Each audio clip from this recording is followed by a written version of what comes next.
Yesterday afternoon, I got on a United Airlines 757 bound for Dulles. We had one takeoff, we had one landing, and I walked away from the landing. Is there anything noteworthy about that? No, it's what I expected, and I'm a happy customer. Let's go to that, my one and only chart. Anybody know what that is? It's gorgeous. It's a night launch of the shuttle. And it doesn't get as much airtime on CNN as Barack or Hillary. Right? But it's really hard to make something like that successful, and yet we deliver, right? As an aerospace community, we deliver. NASA delivers. It's what the public expects. So our products that we produce in this industry, you just heard a great discussion about Hubble and all the great work that the team has done there.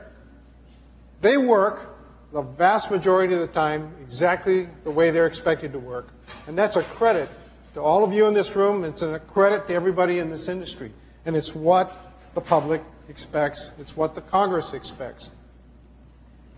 And yet when you think about the programs that we run to create those products, our record isn't so good.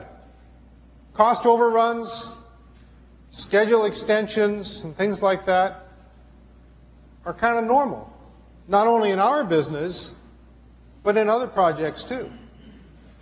I was reading in the paper the other day, they just finished some big tunnel up in Boston area or something like that. And do you read the size of the overruns and the schedule erosion that went with that? So it's not just the aerospace industry. It's lots of different programs and projects.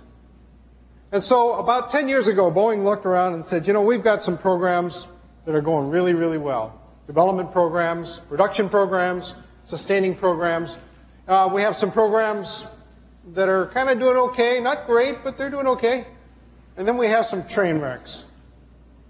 And so we went out to say, well, what are the fundamental differences, if any, between these programs that are doing really well and these ones that are doing okay and these train wrecks? And so we sent a team out to do a bunch of research, and they came back and they said, yep, sure enough, there are some differences. And we said, good. Let's write those down and go train people on how to do things the right way so that more of our programs are going well and fewer of them are train wrecks. And so they did that, and they actually built this stuff into a model. It looks an awful lot like a CMMI model where it's got 134 attributes. You can score anywhere from a 1 to a 5, depending on your level of implementation and maturity in that particular attribute. And then that boils up to 8, what we call our Boeing Program Management Best Practices. And what we do is every year we assess all of our programs and we see what we learn, and then we improve the model. And that way, every year, the corporation learns a little bit more and everybody raises the bar. By the way, the dirty little secret is when I modify the model every year, I make it a little harder. So if you were operating at a level 4, say 3 years ago, and you did nothing today different than you did back then, you would not be a level 4 today. And for the first about 8 years of that, we said, okay, guys, here are the best practices, and we'll teach you how to use them, but it's really your choice. As a program manager, you can choose to do these or not. It's really your program. 2 years ago, we said, all right, enough of that. We've got the culture to the point where we've demonstrated the value. Now it's required. And it kind of goes like this. If you're a program manager at Boeing and your program gets into trouble and you were using the best practices, you get to keep your job. Because what would I tell your successor to do that you're not already doing? If your program gets into trouble and you're not using the best practices, you are now the former program manager and you will be replaced. And now, these best practices really just encompass the fundamentals. So if your program is fundamentally flawed from the beginning, like we're relying on a technology that doesn't exist, or you've got about half the time in the schedule that it really takes to do the job, or half the money that it really takes to do the job, or something like that, all the best practices in the world won't fix that. But assuming that you've got a reasonably planned out program with a reasonable set of assumptions, use these best practices, and it greatly increases your chance of success. So I refer to these best practices as the right stuff or the fundamentals. You know, people like to tell this story about this coach Vince Lombardi, that famous coach of Green Bay, who used to get his players together. And so he got all these very experienced professional football players, probably been playing football since they were children. And he'd pick up a football and he'd say, "Gentlemen, this is a football." Now, did they already know that? Well, of course they did.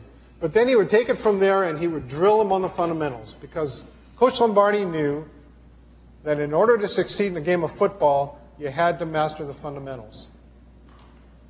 In order to succeed in music, you have to know how to do scales. There's no way around it. And in order to succeed in program management, you need to master the fundamentals. And all this great technology that we talk about and that we do and we incorporate in our programs is really great. And we usually don't mess that up too badly because, you know, we're kind of engineers and technologists at heart and we love to do that stuff. Where we find we mess programs up, the vast majority of the time, is on the fundamentals. I can't think of a Boeing program that got messed up that we went and looked at where we looked at the Boeing program management best practices and we say, wow, if they'd have done all this stuff, would they be in the position they're in now today? And the answer is nope, they could have avoided all that heartache. So what are these best practices? Well, really the first one starts with your strategy. We call it the business plan, but it's really the strategy. You just heard Frank talk about the strategy with regard to with Orion and Constellation and Shuttle and the discussions about servicing and all that. It really gets down to, so why are you doing this? What is your customer trying to accomplish with this, whatever it is your program's creating?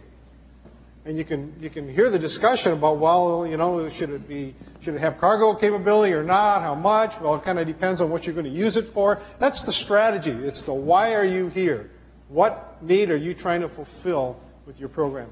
And we make that number one because you have to get that right. And you saw Boeing, if you were watching the news here a number of years ago, spent a lot of time and get ridiculed by the press quite a bit trying to get that right. So first of all, was it going to be a big airplane, bigger than a 747, something like an A380 size? And as we talked to our customers, they said, you know, that's not really what we need.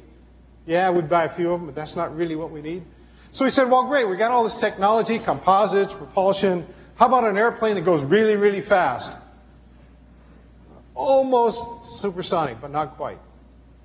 We called it the Sonic Cruiser. Anybody read about that in the press? Yeah. And boy, us engineers got really excited about that. Oh, this thing's going to go really fast. And the airline said, yeah, that'd be really neat. Not what we really need, though. They said, we need you to take all that technology and make an airplane that's economical and environmentally friendly. So we said, well, okay, we can do that. And that's where the 787 Dreamliner came from. So it's important to understand your strategy, and that's why it's number one. Number two is the business offer. This is the, okay, for those of us that are contractors, this is the proposal. For you and NASA, it's the, you know, whatever it is, the program that you're going to take to your management and to Congress to get it funded, right? It's the, what are we going to commit to? And this is where it's so important to get this right, because it's much easier to successfully execute a program that's actually doable.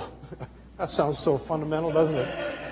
But how many times have you seen this nation, this agency, other government agencies commit to programs that just, you know, you can't get there from here? And so the business offer, make sure that whatever it is you're offering and that you're committing to do is in fact doable. You got 1 foot on the ground, it's grounded in reality, and there are enough smart people that know how long things take and how long and how much things will cost that they can help you with that. Now, is that to say that we'll never make progress, we'll never do anything faster?